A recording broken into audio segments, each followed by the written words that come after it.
This ain't no fucking click. This that gill, yeah. Rolling up that Sonic. Fuck how you feel, yeah. All my niggas kill. Swords and guns they wield, and they armored up, got shields. Foes they know the deal, we always ready. This that gill, yeah. Super duper flow. That's how I feel, yeah. All my niggas be blasting. Spit heat like a dragon. It's shit you can't imagine. Right, Pelham, Green Sword Pels, whatever.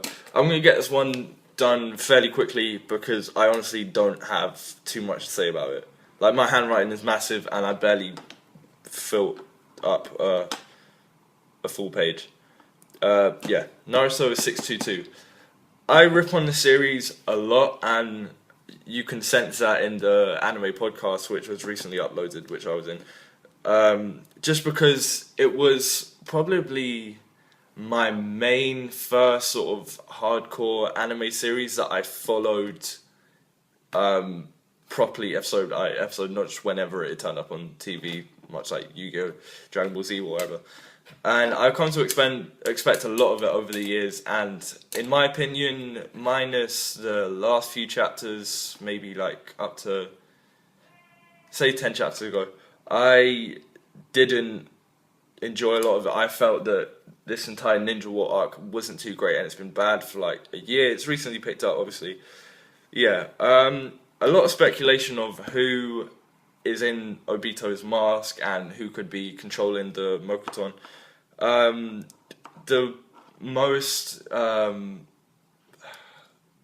expressed theory that I've heard a lot recently over Twitter, bear in mind I've only just read the chapter, I've been trying to avoid spoilers, etc., so it's fresh in my mind, was that it's Yamato controlled by Black Zetsu, which makes the most sense. Everyone's been wondering what happened to him since he's just been stuck in a wall, presumably dead, for like the past year and a half.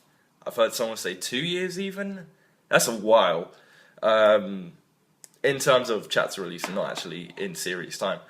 The way White Zetsu popped out and was talking to whoever it might be, and the overuse of mainly wood jutsu is quite obvious. Black Zetsu is controlling Yamato, in my opinion. Series is very cliche, so I'd expect that. Basically, everyone's chakra is depleted because they've been using high-profile jutsu. Even the Edo Tensei people can't really do much at this point.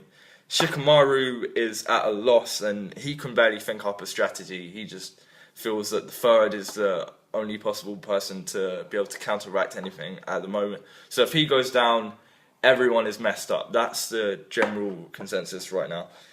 Tsunade and Shizune are too weak to even heal anyone, let alone themselves at the moment.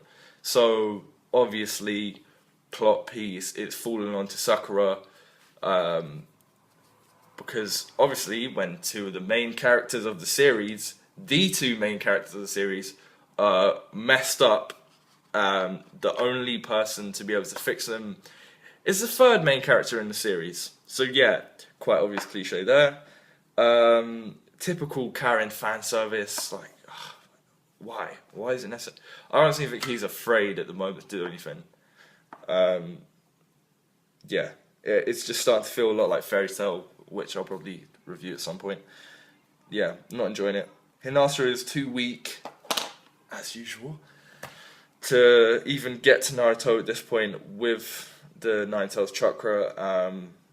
Nice little plea to Neji, rest in peace. Yeah, that was quite emotional, nice. The main point in this chapter for me was actually Madara's little speech to Sasuke in that couple of panels about you obviously wouldn't have those eyes if you didn't lose a lot, but the reason you have those eyes is obviously because you're looking for something. This is the end. This is the true path. I like that a lot. I mean, it's very straightforward, but I feel like it had the biggest impact. Obviously, main point of the chapter, Naruto is gonna die. Sasuke is gonna die. Obviously. Yeah. This is another bone I have to pick. If you're going to end a chapter on two of the main characters potentially going to die and make it feel like they are, it's very obvious they're not. This is Naruto, okay? The fans are probably in uproar and it's going to sell incredibly well next week for that. But I honestly feel a lot of Naruto only fans are very basic. If they can't expand into other series, then yeah, I don't have high hopes for them. So yeah, all in all, very cliche chapter, but it wasn't technically bad. It's just that, yeah, as I said, I've come to expect a lot, and it's not really living up. It just feels like this arc is very rushed, and the things that I did want to see from it have been dealt with off screen, such as the swordsman stuff. Like that was one of the most hyped points for me when that was introduced in the chapter, reading it weekly, and yeah, it's just been dealt with. So I'm not feeling too optimistic. I touched up on this in the podcast the other day. I feel that if Kishimoto were to do maybe a solid 30 chapters with no break and do them absolutely perfect leading up to the end of the series, it could end on a high note.